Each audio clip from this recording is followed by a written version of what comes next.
কি মাছ এটা? বাজার থেকে আজকে মাছ নিয়েছি, দেখো চিতল। ও ভাই কাটা তো বড় তো।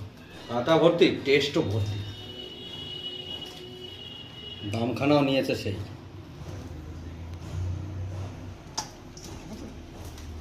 পেটি কি টেস্ট হয় বলতো, এটা পুরো চর্বি। ভাই আর একটা মাছ এনেছি।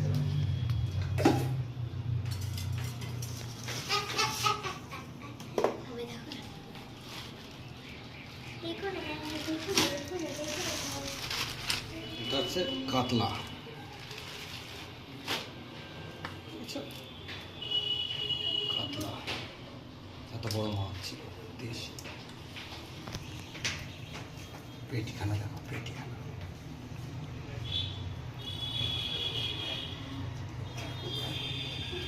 যাই